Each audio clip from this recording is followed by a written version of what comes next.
The helicopter circled overhead at exactly 12:17 p.m., its black paint absorbing the midday sun like a predator scanning its territory. Marcus Chen stood in his newly purchased driveway, phone pressed against his ear, listening to a federal agent explain why he could no longer approach the house he'd bought just 3 hours earlier. The property deed was still warm in his back pocket. The ink on the cashier's check for $47,000 had barely dried. Yet somehow, in the span of one morning, his investment property had transformed into what the FBI was now calling a critical national security site. The question that would haunt him for months, that would eventually make headlines across every major news network, was simple. What had he actually bought? Marcus had arrived at the county auction house at 7:30 that Tuesday morning, clutching a lukewarm coffee and a folder of pre-screened properties. The auction itself was unremarkable, held in a cramped municipal building that smelled of old paper and bureaucratic indifference. 23 properties were up for bid, most of them tax-delinquent suburban homes with overgrown lawns and broken windows. He'd done his homework on 6 of them, calculated repair costs, estimated resale values.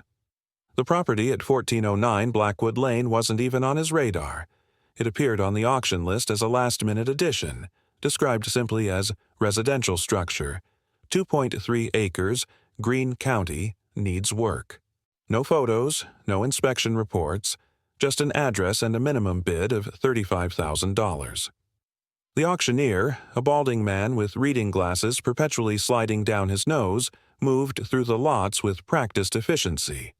Marcus won his second-choice property, a foreclosed ranch house, for $52,000. He was packing up his folder, already mentally calculating renovation costs, when the auctioneer announced Lot 17. 1409 Blackwood Lane, the man called out, his voice carrying the same monotone he'd used for every other property. Residential structure, 2.3 acres. Opening bid, $35,000. The room, which had been moderately active moments before, fell silent. Marcus glanced around. Nobody moved, nobody raised a paddle. The auctioneer repeated the opening bid. Still nothing. Marcus's real estate instincts tingled. Something was wrong, and in his experience, wrong often meant opportunity. Before we reveal what Marcus discovered in those critical 3 hours, tell us in the comments, where are you watching from today? Are you someone who sees opportunity in the overlooked, or do you trust your gut when something feels off? Drop your location and your auction philosophy below. Now, let's continue with a decision that would change everything. Marcus thought he knew about real estate investing, federal jurisdiction, and the thin line between public record and classified information. Because what happened next wasn't just unusual, it was unprecedented. And it all started with a moment of hesitation that cost everyone else in that room a front-row seat to one of the strangest property discoveries in modern American history. Marcus raised his paddle almost reflexively, driven by a decade of investment experience that taught him one fundamental rule. When everyone backs away, lean in. The auctioneer's gavel came down with a hollow crack. Sold to bidder, $47 for $35,000. Just like that, Marcus owned a property he'd never seen, never researched, never even heard of until 5 minutes earlier. The paperwork took longer than the bidding. He signed form after form, wrote a check, collected his deed. The county clerk, a woman who'd processed hundreds of these transactions, barely looked up as she stamped his documents.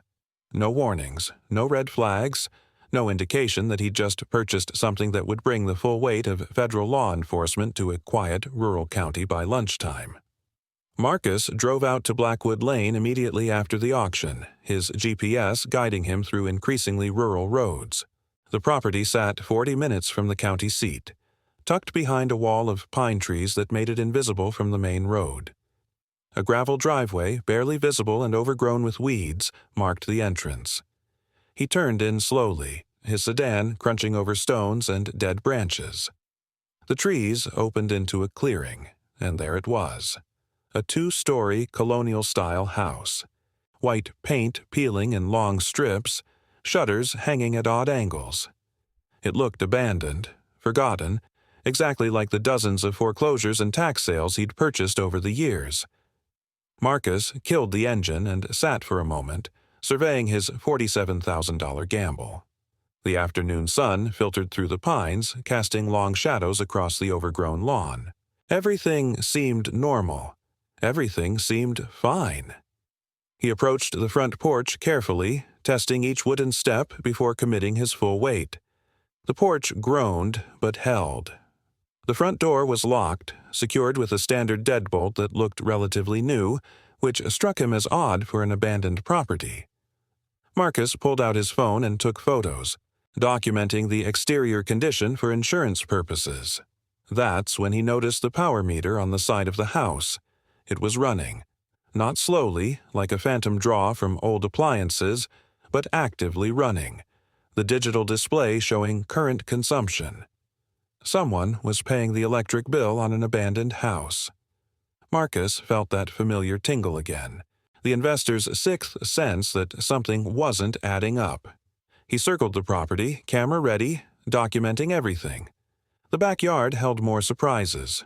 A satellite dish, newer model, pointed skyward from a reinforced mount. The basement windows, set low in the foundation, had been covered with steel plates, welded into place. This wasn't standard security for a rural property. This was fortification. Marcus tried to peer through gaps in the metal, but the coverage was complete. The back door, like the front, was locked with commercial-grade hardware. He stood in the overgrown grass, reviewing his photos, trying to construct a narrative that made sense. Drug house? Possible, but the location was too remote, too disconnected from major highways. Prepper's paradise? Maybe, but why abandon it mid-preparation?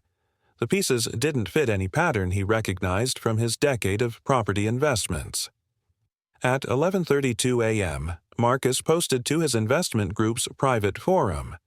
Just won a mystery property at auction. 2 acres, rural, heavily secured, power still on. Anyone encountered something like this? He included photos. Within minutes, responses flooded in. Most were jokes about finding buried treasure or secret bunkers. One investor suggested it might be a grow operation that got raided. Another warned him to be careful, that sometimes properties come with dangerous histories. Marcus laughed off most of the comments, but one caught his attention.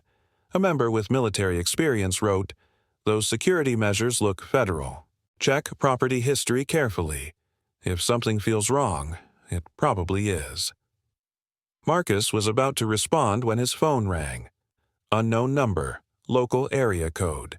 "Is this Marcus Chen?" The voice was male, professional, measured.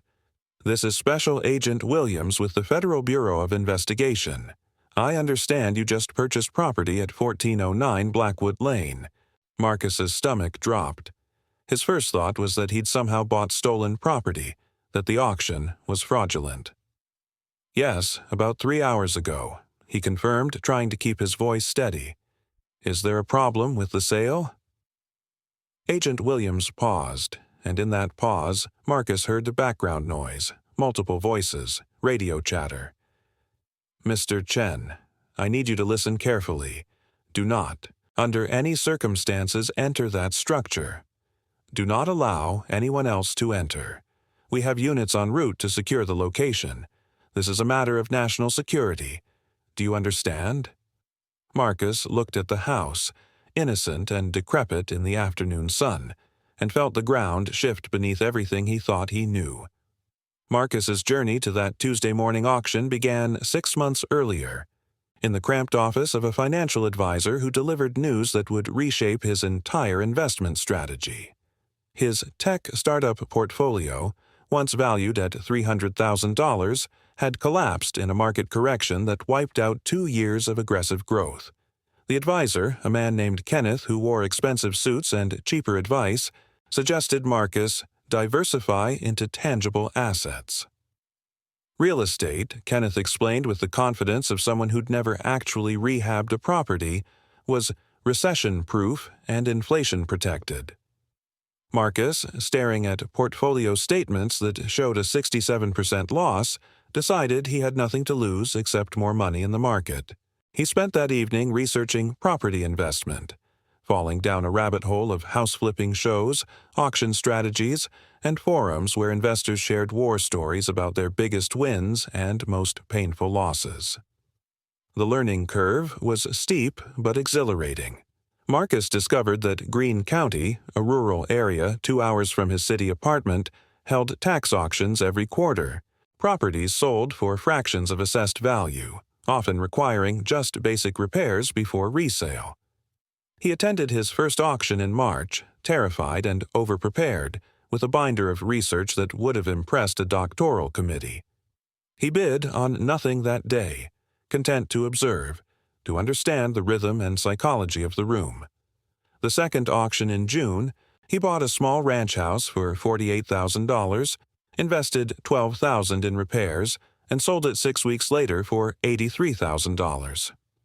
The profit, after taxes and fees, was enough to convince him he'd found his new career path. By August, he'd quit his marketing job and committed fully to property investment. Marcus developed a systematic approach that blended data analysis with gut instinct. He created spreadsheets tracking every property in Greene County, monitoring tax delinquencies, foreclosure filings, estate sales. He drove rural roads on weekends, photographing abandoned houses, researching ownership histories through public records. He learned to spot value others missed. Properties with good bones hidden by cosmetic damage, houses with large lots priced as teardowns, foreclosures held by banks eager to liquidate. His success rate impressed even veteran investors in his online community. By September, he'd completed 4 more deals, each one profitable, each one building his confidence that he'd finally found his calling after years of chasing startup dreams that never materialized. The September auction was where Blackwood Lane first didn't appear, and that absence, Marcus would later realize, was itself a clue. The property at 1409 Blackwood Lane had no conventional history in public records. Marcus spent the days after the auction, while federal agents established their perimeter, obsessively researching every document he could find. The tax records showed the property had been owned by something called Piedmont Holdings, LLC, since 1994. The company itself was a ghost, registered in Delaware with no website, no business filings, no apparent operations beyond owning this single property. The taxes had been paid, on time, every year for 3 decades. The property had never been sold, never been refinanced, never appeared in any multiple listing service. It existed in a blind spot of public record, technically visible but practically invisible. When Piedmont Holdings suddenly dissolved 6 months earlier, the property automatically reverted to county ownership for unpaid dissolution fees totaling just $800. That administrative oversight put it on the auction block. Local residents proved equally unhelpful when Marcus, desperate for context, started making calls. The nearest neighbor, a farmer named Robert Sullivan who'd lived on adjacent land for 40 years, claimed he barely knew the house existed. Trees blocked the view, Sullivan explained when Marcus reached him by phone. Maybe saw someone going in or out twice in 4 decades. Kept to themselves, never bothered nobody. Other neighbors reported similar experiences. A house they knew was there but somehow forgot about, occupants who were present but invisible, a property that defied the close-knit awareness typical of rural communities. One elderly woman, Dorothy Kramer, mentioned she'd tried bringing a welcome basket in 1997. Man at the door was polite but firm, she recalled. Said they valued their privacy. Had a suit on, middle of summer. Who wears a suit in the countryside? The property's tax assessment revealed another oddity. The house was valued at just $89,000, despite sitting on 2.3 acres with road access and utilities. Marcus pulled comparable properties within 5 miles. Similar lots sold for between $150,000 and $200,000. The house itself, based on square footage from tax records, should have added another $100,000 in value. The assessment was deliberately deflated, kept low enough to avoid attention but not so low as to trigger scrutiny. Someone had wanted this property to be forgettable, unmemorable, overlooked. The strategy worked for 30 years. It only failed because of a corporate dissolution filing that nobody thought to monitor, a bureaucratic loose end that unraveled 3 decades of carefully maintained obscurity in the span of one missed payment. Marcus's attempt to access the property on that Tuesday afternoon ended exactly as Agent Williams promised. By the time he'd processed the FBI warning and started walking back to his car, 3 black SUVs were already rolling up the gravel driveway. Men in tactical gear emerged, moving with the practiced efficiency of people who'd done this countless times. They were polite but absolute in their authority. "This area is now restricted," an agent explained, not unkindly. "You'll need to clear the property immediately." Marcus, still holding his phone with photos of his legitimate purchase, felt the surreal disconnect between what he owned on paper and what he controlled in practice. "How long?" he asked. The agent shrugged. "Depends on what we find inside. Could be days, could be weeks. Someone will contact you." The FBI established a perimeter that afternoon, yellow tape and portable barriers creating a quarter-mile exclusion zone around the property. Marcus watched from the main road as more vehicles arrived. Crime scene units, hazmat teams, a mobile command center. The helicopter he'd heard on his initial phone call was joined by 2 others, circling in coordinated patterns. Local news trucks appeared by 4 p.m., drawn by the unusual federal presence in a county where the most exciting recent event was a debate over a new traffic light. Marcus gave a brief interview, explaining that he'd bought the property at auction that morning and had no idea why federal agents were now treating it like a biological hazard. His phone started ringing constantly. Other investors demanding details, local reporters wanting exclusive interviews, even a producer from a true crime podcast asking if he'd be interested in telling his story. By evening, the story had gone regional. FBI surrounds rural property hours after auction, read the headline on the county's largest newspaper website.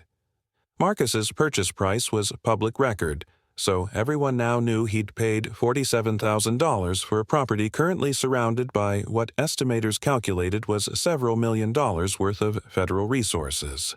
The comment sections filled with speculation. Drug cartel safe house, illegal weapons cache, serial killer's dumping ground, witness protection property. Each theory was more dramatic than the last, but none explained why the FBI needed helicopters and hazmat suits. Marcus sat in his apartment that night, scrolling through news coverage, trying to process how a routine investment auction had transformed into a federal incident. The question everyone kept asking, the question he couldn't answer, was simple. What was inside? The no-fly zone was declared at 6:43 p.m., making it official federal airspace. The FAA notice, which Marcus found through an aviation tracking website, established a temporary flight restriction within a 2-mile radius of the property, extending up to 5,000 feet. The restriction was classified as security, the same designation used for presidential visits and active shooter situations. Media helicopters were forced to land. Drone operators faced federal charges if they violated the perimeter. The message was clear. Whatever was happening at 1409 Blackwood Lane, the government wanted absolute control over information, access, and visibility. Marcus took a screenshot of the FAA notice, adding it to a growing folder of documentation. If nothing else, he thought, his first week as a property owner was certainly memorable. He had no idea the real story hadn't even begun. The first 72 hours after the FBI takeover tested Marcus's patience in ways his decade of entrepreneurial failures never had. He couldn't enter his property, couldn't inspect what he'd bought, couldn't even get a straight answer about when he might regain access. The federal agents manning the perimeter checkpoint rotated in 8-hour shifts, each team as professionally unhelpful as the last. No updates available. They'd repeat like a programmed response, "Someone will contact you when appropriate." Marcus spent those 3 days in a cheap motel 6 miles from the property, unable to leave the area, unable to do anything productive, watching his investment bleed money in real time. The motel cost $69 per night. His insurance wouldn't cover federal seizure. His lawyer, when he finally retained one on day 2, warned him that challenging federal authority in active investigations was expensive, time-consuming, and usually futile. The media circus expanded daily, transforming a rural county into the epicenter of national speculation. Cable news discovered the story on Wednesday evening, when a producer realized the elements were perfect for primetime coverage: mysterious property, government overreach, average citizen caught in bureaucratic machinery. Marcus gave his first major interview Thursday morning to a national network, sitting in the motel parking lot because it had the best cell signal. The interviewer, a woman with perfect hair and practiced empathy, asked predictable questions. How did it feel to lose control of his property? What did he think was inside? Was he worried about his safety? Marcus answered honestly. Frustrated, confused, and increasingly concerned that his $47,000 investment would become a total loss buried under classified federal proceedings. The sheriff's department, caught between local jurisdiction and federal authority, tried to maintain normalcy while FBI agents effectively occupied a significant portion of their county. Sheriff Margaret Reynolds, a no-nonsense woman who'd held the position for 12 years, gave a press conference Thursday afternoon that revealed her own frustration with the situation. "The FBI has assured me this is a matter of national security," she explained, her tone suggesting she found that explanation insufficient. "They have jurisdiction. We're cooperating fully. But I want to be clear, this property was legally sold at public auction. Mr. Chen is the rightful owner. Whatever the federal government is investigating, it predates his ownership by decades." Her statement didn't help Marcus regain access, but it validated his growing sense that he was the victim of circumstances beyond his control or understanding. Online communities erupted with theories that ranged from plausible to paranoid. Reddit threads dedicated to the Blackwood Lane mystery accumulated thousands of comments. Investigators, both amateur and self-proclaimed professional, dug through every available public record. Someone discovered that Piedmont Holdings LLC had been incorporated the same week as a major CIA budget scandal in 1994. Another researcher found that 3 other properties across the country had similar ownership patterns: Delaware LLCs, decades of dormant ownership, sudden dissolution leading to auction. None of those properties had triggered federal responses, which only deepened the mystery. What made 1409 Blackwood Lane special? What was inside that required helicopters, hazmat suits, and a no-fly zone? Marcus read every thread, searching for insights that might help him understand what he'd accidentally purchased. If you're enjoying this unfolding mystery and want to see how this incredible story ends, hit that like button and subscribe so you don't miss what the FBI actually discovered inside this house. Because what happens next will shock even the most skeptical among you. The truth, as they say, is always stranger than fiction, and in this case, the truth involved documents that should have been destroyed decades ago, operations that officially never happened, and a paper trail that connected this quiet rural property to some of the most controversial covert actions in American intelligence history. But we're getting ahead of ourselves. Let's return to Marcus and his increasingly desperate attempts to reclaim control of his investment. Friday morning brought Marcus's first official contact with the investigation's leadership. Special Agent Catherine Morrison, identified as the lead investigator, called him at 7:15 a.m. Her tone was professional, but carried an undertone of genuine apology that Marcus hadn't heard from any other federal agent. "Mr. Chen, I know this situation is incredibly frustrating," she began. "I can't share details about our investigation, but I can tell you we're working as quickly as possible to process the site. We recognize you're a legitimate property owner caught in extraordinary circumstances. Marcus, exhausted from 3 nights of motel sleep and constant media attention, asked the question that had been consuming him. What happens if you find something illegal? Do I lose the property? Morrison paused. That depends on what we find and when it was placed there. If materials predate your ownership and you had no knowledge, you're likely protected. But I can't make guarantees. The revelation came Sunday morning, delivered not through official channels but through a leak to the Washington Post. Marcus was eating a mediocre motel breakfast when his phone exploded with notifications. The headline read, FBI investigating former CIA safe house sold at county auction. The article, citing anonymous federal sources, explained that 1409 Blackwood Lane had been a Cold War-era safe house operated by the CIA from 1994 until approximately 2008. The property was used for debriefings, temporary housing of defectors, and storage of classified materials. When the program was officially discontinued, the property was supposed to be decommissioned according to strict protocols. Instead, someone had simply stopped visiting.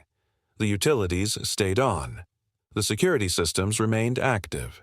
And, according to the leak, classified documents remained in the basement, untouched for nearly 2 decades. Marcus read the article 3 times, each pass revealing new layers of absurdity. The CIA had forgotten about a safe house. The agency responsible for intelligence gathering had lost track of classified materials. The property had been maintained on autopilot, bills paid from an account nobody monitored, for years after it ceased active operations. When Piedmont Holdings dissolved, nobody at the agency noticed. The property went to auction, and nobody flagged it. Marcus had legally purchased a CIA safe house because the world's premier intelligence agency had failed at basic asset management. The irony was almost funny. Almost. Because while the article explained the federal response, it created new questions. What exactly was in those documents? Why hadn't they been destroyed? And what did this mean for his ownership rights? The FBI's response to the leak was swift and predictable. A spokesman issued a statement Sunday afternoon. The FBI does not confirm or deny the details of ongoing investigations. We can say that the situation at the referenced property involves sensitive materials that require careful handling according to established protocols. The property owner is not under investigation and has been cooperative throughout this process. The statement confirmed nothing officially while confirming everything practically. Marcus's phone rang constantly with interview requests. His lawyer called to discuss potential civil litigation against the CIA for selling compromised property. A literary agent reached out asking about book rights. A production company wanted to option his story for a documentary series.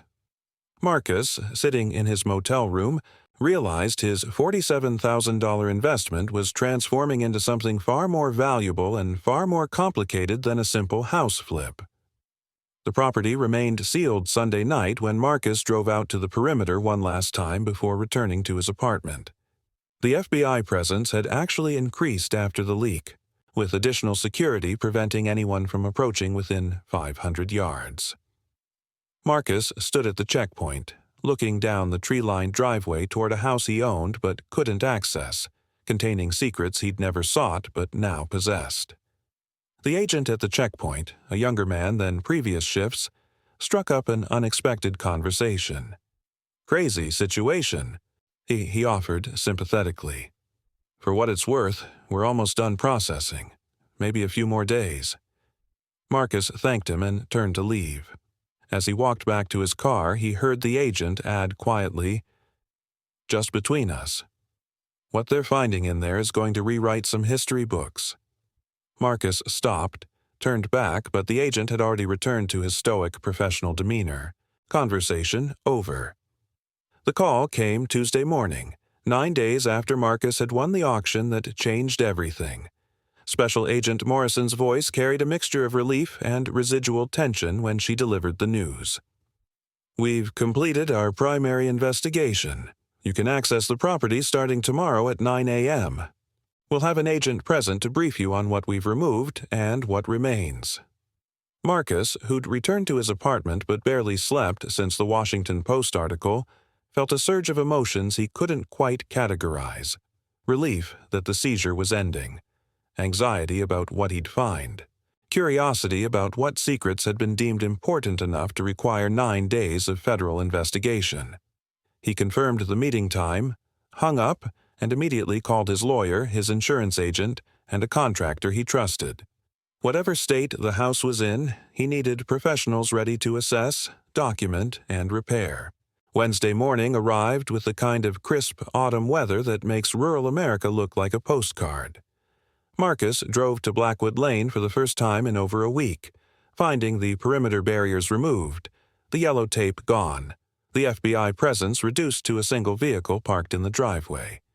Agent Morrison met him at the front door, joined by another agent who was introduced simply as David from Records Management.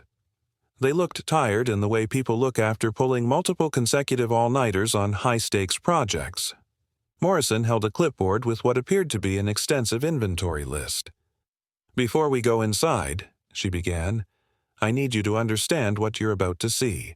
We've removed classified materials, but the house itself remains largely as it was when the program ended. It's like a time capsule, frozen in 2008. The front door opened onto a scene that defied every expectation Marcus had built over 9 days of speculation. The interior wasn't destroyed or ransacked. It was immaculate. The entry hallway featured hardwood floors that gleamed despite years of neglect, walls painted in neutral government beige, crown molding that spoke to quality construction. To the left, a living room contained furniture that looked like it belonged in an embassy waiting area. Leather couches, conservative artwork depicting American landscapes, a bookshelf filled with volumes in multiple languages. To the right, a formal dining room with a table that could seat 12. Everything was clean, dust-free, maintained by automated systems that had continued running long after human occupants departed. "The environmental controls never shut off," Morrison explained, gesturing to vents overhead. "Temperature, humidity, air filtration, all maintained automatically for 17 years. The kitchen revealed the property's true purpose more clearly than any other room. Commercial-grade appliances, far beyond what any residential property would need. A refrigerator large enough for a small restaurant. Pantry shelves stocked with canned goods, their expiration dates ranging from 2006 to 2008. A water filtration system that could purify municipal supply to laboratory standards. Security cameras in every corner, their red lights still blinking, still recording to servers that the FBI had already seized. This was designed to house multiple people for extended periods, David explained, his voice carrying the academic tone of someone who studied these facilities professionally. Safe houses like this could accommodate defectors, witnesses, assets who needed temporary isolation. Everything self-sufficient, everything monitored, everything documented. The upstairs contained 6 bedrooms, each one Spartan but comfortable, furnished with single beds, small desks, basic amenities. The bathrooms featured multiple shower heads and industrial-grade ventilation, designed for people who might need to decontaminate quickly. Closets held clothing in various sizes, tags still attached, ready for whoever might need them. One bedroom's desk contained a half-finished chess game, pieces carefully positioned, as if the players had been interrupted mid-match and simply never returned. Marcus picked up a white knight, feeling the weight of it, imagining the person who'd placed it there nearly 2 decades ago. "We documented everything," Morrison assured him. "None of the personal items have intelligence value, but they tell a story about how people lived here, how they waited, prepared, transitioned to whatever came next." The basement was where the real discovery had occurred, the reason for the 9-day investigation, the hazmat suits, the helicopters. Marcus descended the stairs with both agents, entering a space that felt more like a government archive than a residential basement. Metal filing cabinets lined 2 walls, each one labeled with alphanumeric codes that meant nothing to civilian eyes. A large table in the center of the room still held stacks of file folders, many labeled "classified" in fading red stamps. Empty spaces on the shelves showed where the FBI had removed materials, but plenty remained. "We took anything that was currently classified or historically sensitive," Morrison explained. "What's left is either declassified or deemed unimportant to ongoing operations. But Mr. Chen, I need to be very clear. Even the unclassified materials require careful handling. Some of this documentation relates to real people, real operations, real consequences." David gestured to a specific filing cabinet against the far wall. "This is probably the most historically significant discovery. Personnel files for over 200 individuals who passed through this facility between 1994 and 2008. These people were defectors, intelligence assets, individuals seeking protection or offering cooperation.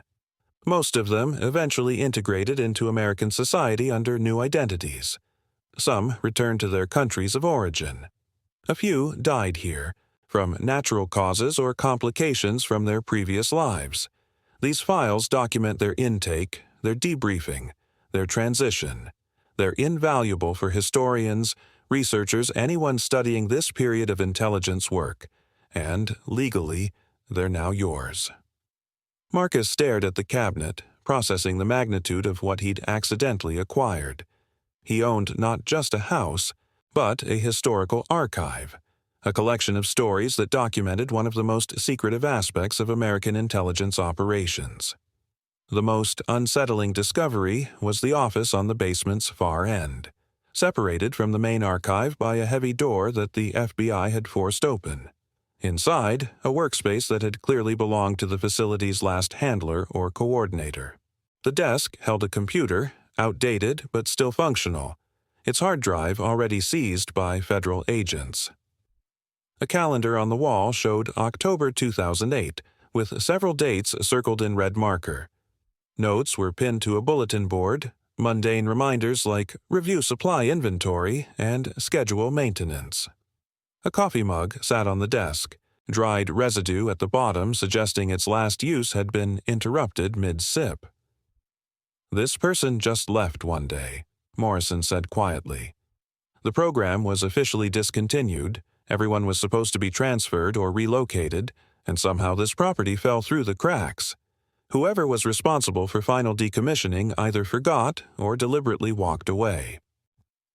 Marcus walked through the house again, this time alone, trying to process the reality of his purchase. This wasn't just a house, it was a monument to bureaucratic failure, a testament to how even the most sophisticated organizations can lose track of assets, forget protocols, allow critical materials to languish in abandoned facilities. The electricity bill had been paid automatically for 17 years from an account that nobody monitored. The security systems had recorded to servers that nobody accessed. The environmental controls had maintained perfect conditions for documents that nobody remembered existed. All of this sitting 40 minutes from a county seat, invisible to everyone except the farmer next door who barely noticed it. Marcus stood in the living room, looking at the pristine furniture, the diplomatic artwork, the bookshelf full of languages, and realized he'd purchased something far more valuable than a $47,000 fixer-upper. Agent Morrison found him there, standing in the silence of the living room, processing his new reality. "We'll issue a formal report within 30 days, she said. "For what it's worth, you'll probably face additional scrutiny. Congressional committees will want to understand how this happened.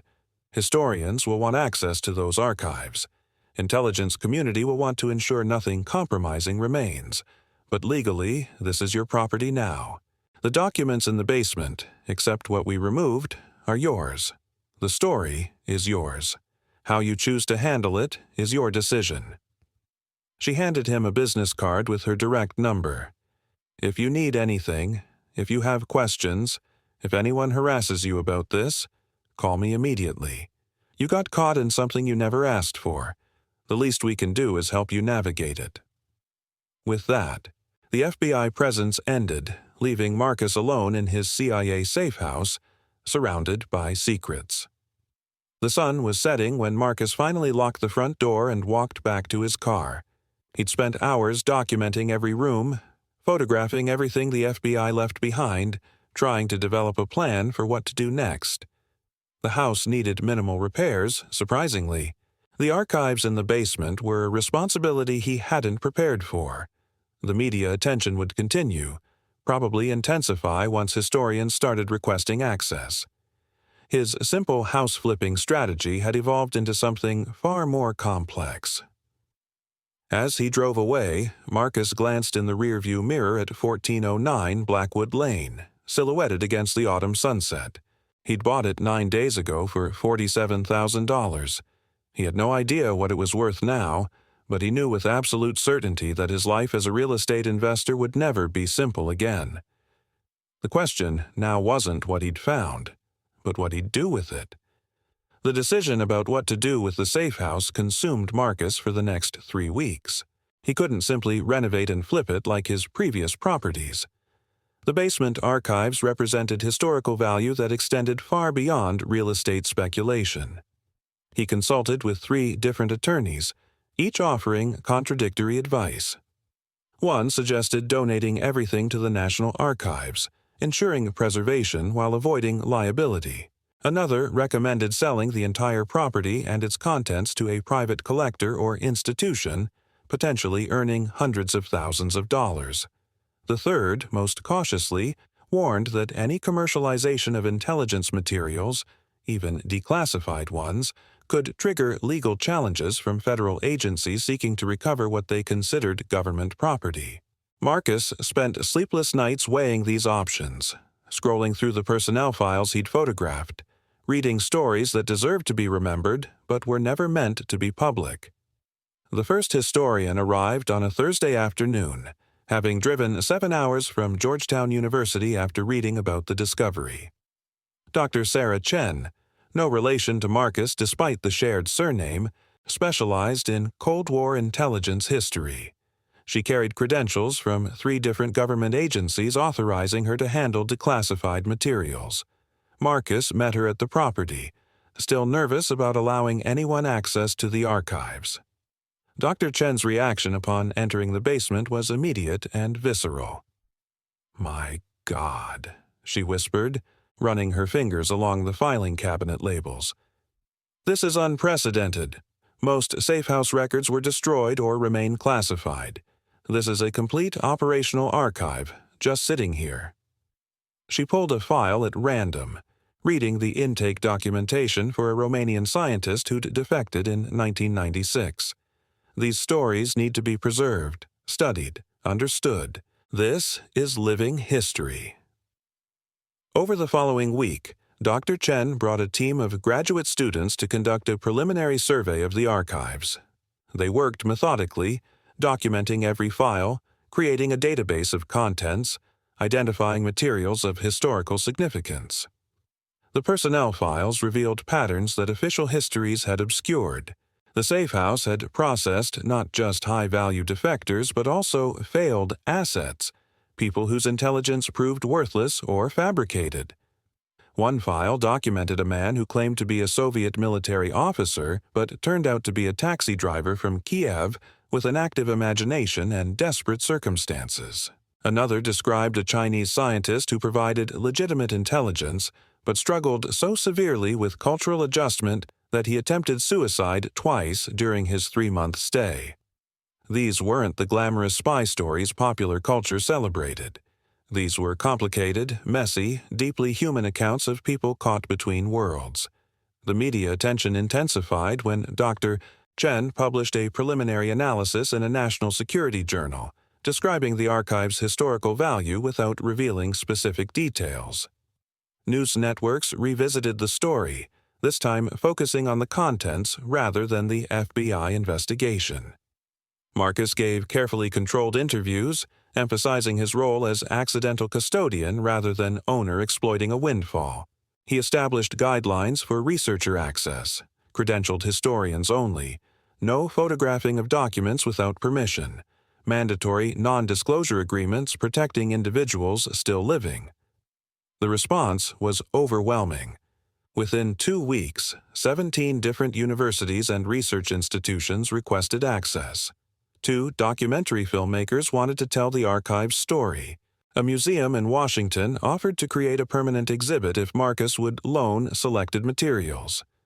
The house at 1409 Blackwood Lane had transformed from investment property to historical repository.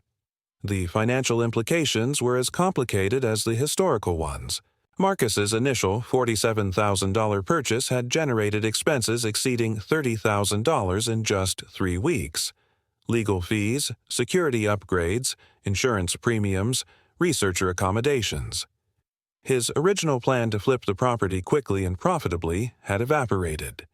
Instead, he was operating what amounted to a private archive with no revenue stream. His lawyer suggested establishing a non-profit foundation, which would allow tax deductions for maintaining the facility while providing legal protection from liability claims. The foundation could charge modest fees for research access, host academic conferences, potentially secure grants from institutions interested in intelligence history. It wasn't the quick profit Marcus had envisioned, but it offered a sustainable path forward that honored the archive's significance while protecting his investment. The most unexpected development came from the intelligence community itself. 6 weeks after the FBI investigation concluded, Marcus received a visit from CIA representatives. They weren't agents or investigators, but rather historians from the agency's own internal archive division. The woman who led the group, introducing herself only as Jennifer from Records, explained their interest with remarkable candor. "The agency has an incomplete understanding of this period," she admitted, sitting in the living room that had once housed people under CIA protection. When the Safe House program was discontinued, records were supposed to be centralized. Obviously, that didn't happen here. What you have in that basement fills gaps in our own institutional memory. We're not here to seize anything. We're here to ask permission to study materials we should have preserved ourselves. The irony of the CIA requesting access to its own historical materials from a civilian property owner wasn't lost on anyone in the room. Marcus, advised by his lawyer present for the meeting, negotiated an unusual arrangement. The CIA could send approved historians to study the archives under the same conditions as academic researchers. In exchange, the agency would provide Marcus with written confirmation that all materials in his possession were legitimately owned, properly declassified, and posed no national security concerns. This documentation would protect him from future legal challenges and validate the archive's legitimacy for research purposes. Jennifer agreed immediately, clearly relieved to have any access at all. "Between you and me," she said as they finalized the arrangement, "this could have been handled very differently. You could have tried selling this stuff to foreign intelligence services, journalists, whoever bid highest. The fact that you're preserving it responsibly says something about your character." The first major discovery from the archives made headlines 2 months after Marcus gained access to the property. Dr. Chen's team uncovered documentation of a failed operation from 2003 involving an Iraqi scientist who'd supposedly had knowledge of weapons programs. The scientist, codenamed Moonlight in the files, had been brought to the Safe House for debriefing. His information proved unreliable, contradicted by other intelligence, and eventually discredited. The files documented how pressure to find evidence of specific weapons programs had led handlers to initially accept questionable testimony. While the operation was already known to historians, the Safe House files provided unprecedented detail about how intelligence assessment worked in real time, including doubts that were expressed privately but not officially. The revelation generated academic papers, conference presentations, and renewed debate about intelligence failures during that period. More discoveries followed, each one adding depth to historical understanding. Files documenting the psychological support provided to defectors, revealing the emotional toll of abandoning former lives. Medical records showing the health problems many assets arrived with, from untreated diseases to torture injuries. Financial documentation detailing how the CIA helped transitioning individuals establish new American identities, find employment, integrate into communities. These weren't glamorous spy stories. They were bureaucratic records of a vast support system designed to help people navigate impossible transitions. Dr. Chen called it the most complete picture of intelligence tradecraft's human dimension she'd encountered in 30 years of research. Marcus, reading these files late at night in the quiet house, felt the weight of responsibility for preserving these stories, these lives, these moments when history turned on individual decisions. The house itself began attracting a different kind of attention. Architects interested in secure facility design requested tours. Security experts wanted to study the surveillance systems.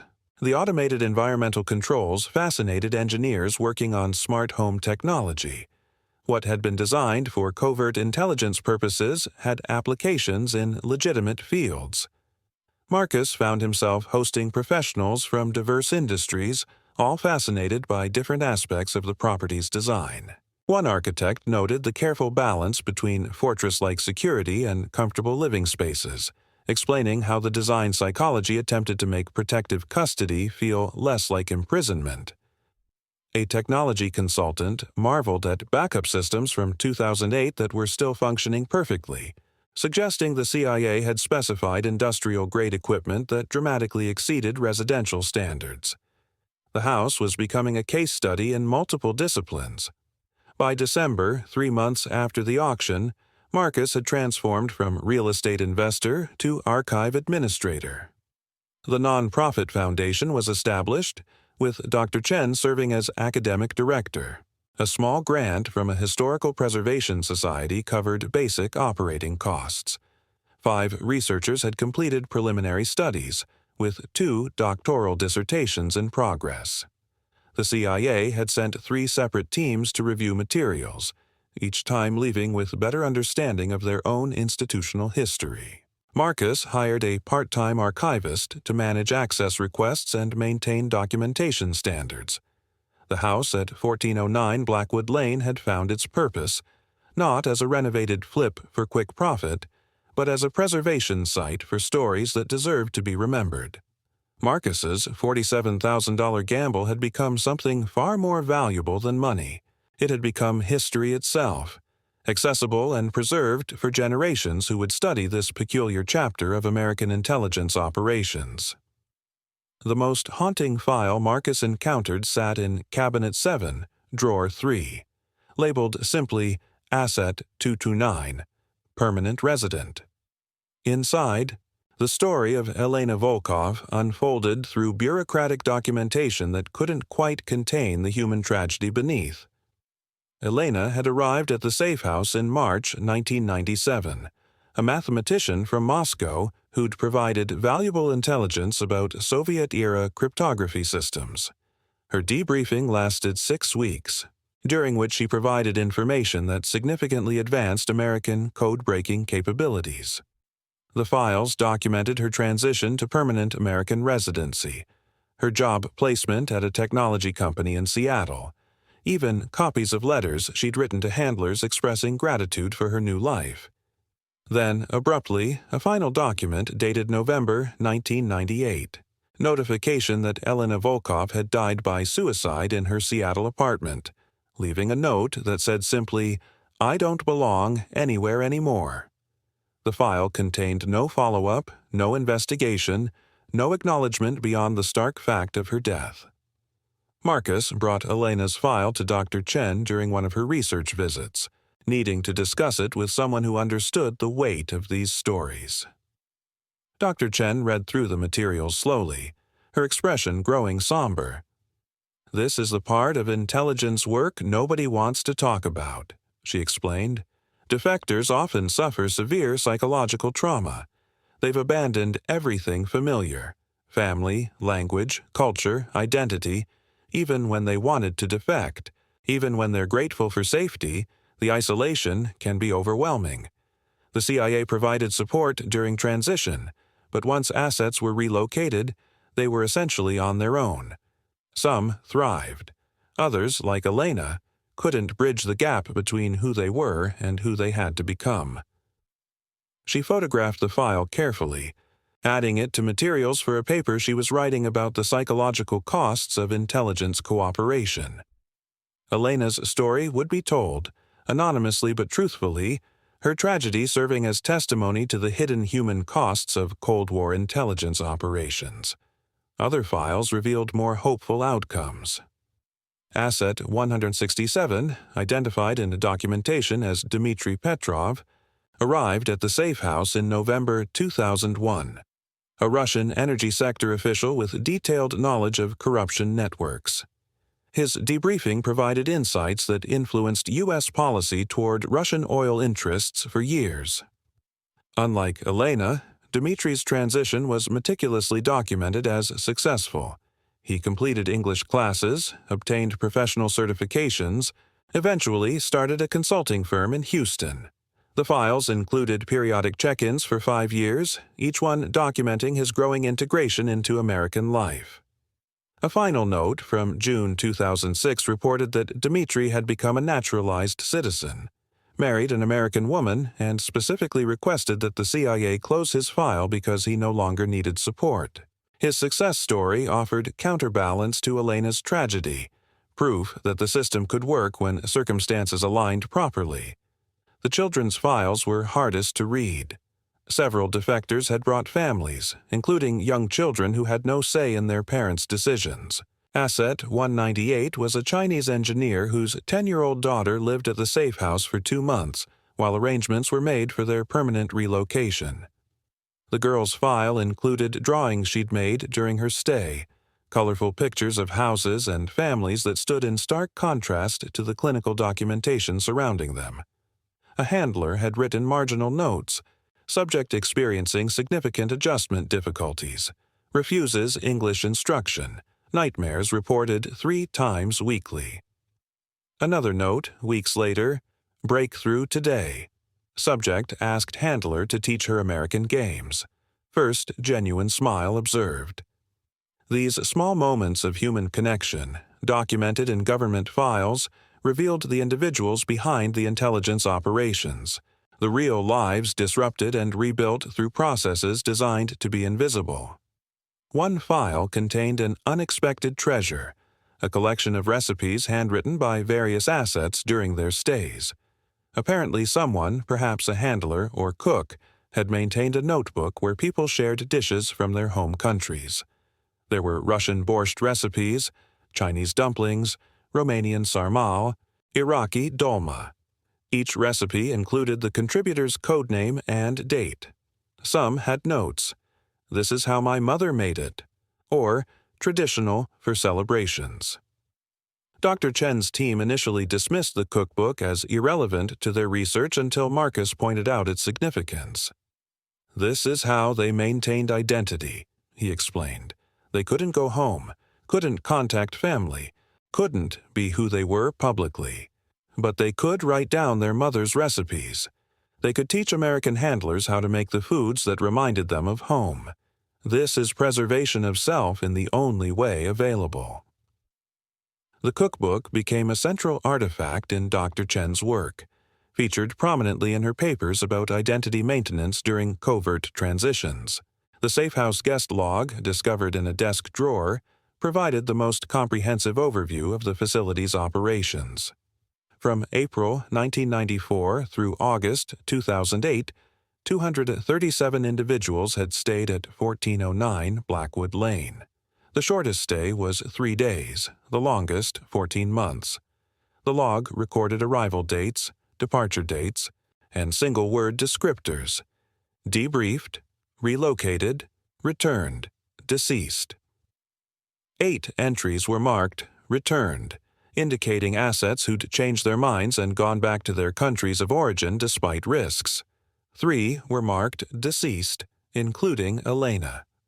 The vast majority, over 200, were marked relocated, suggesting successful transitions to new American lives.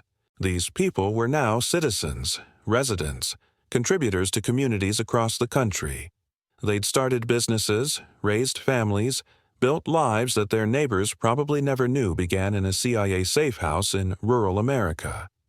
Marcus began researching what happened to the relocated assets, using public records and online searches to find people who matched the limited identifying information in the files. He was careful to respect privacy, never contacting anyone directly, but curiosity drove him to understand the outcomes. He found a technology executive in California whose age, origin country, and arrival timeframe matched Asset 156.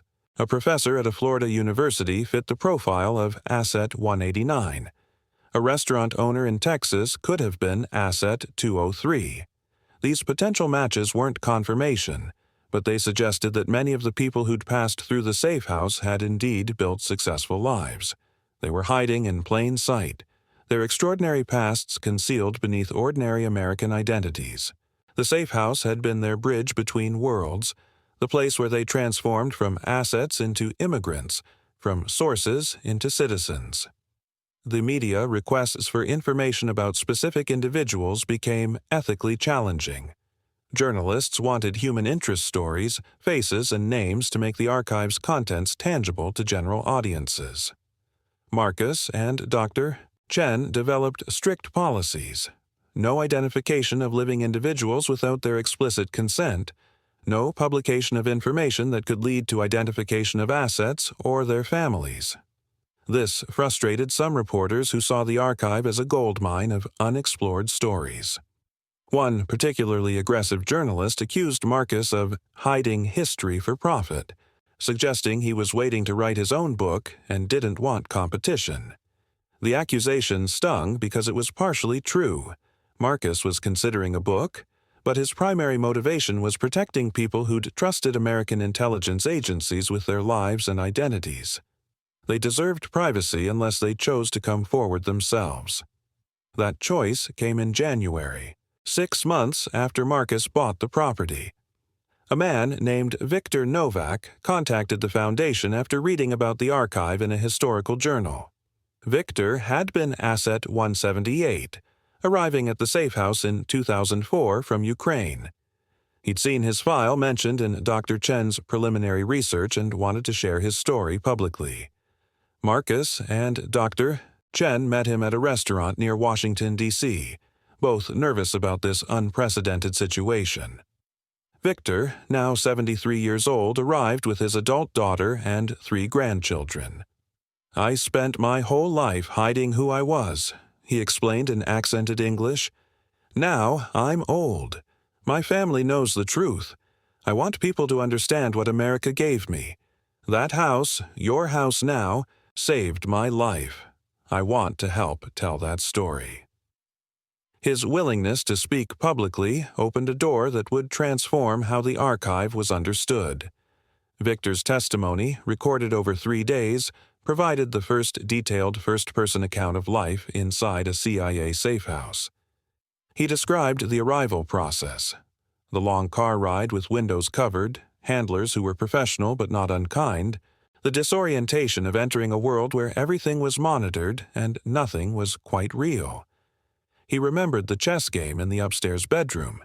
He'd been one of the players, interrupted by news that his relocation was approved. He recalled the recipes in the cookbook, including his own contribution of Ukrainian borscht. He spoke about the psychological strain of being neither prisoner nor guest, protected but isolated, safe but lonely. "Every day I wondered if I made right choice," he said. "America was good to me, gave me opportunities I never had in Ukraine, but I never stopped missing home. That's something the files can't capture. The missing." Victor's story became the Foundation's first major public presentation, a video interview that was released with his permission. It humanized the archive in ways academic papers couldn't, putting a face and voice to the code names and case numbers. The response was overwhelming. 3 other former assets contacted the Foundation, willing to share their experiences. Journalists who'd been demanding access suddenly had legitimate human interest stories with willing participants. The safe house's history was becoming more than classified documents and bureaucratic records. It was becoming a collection of testimonies from people who'd lived through extraordinary circumstances and chosen to share what those experiences meant. Marcus watched the interview requests flood in, feeling the weight of responsibility for these stories, but also pride that the archive was serving its intended purpose, preserving history while respecting those who lived it.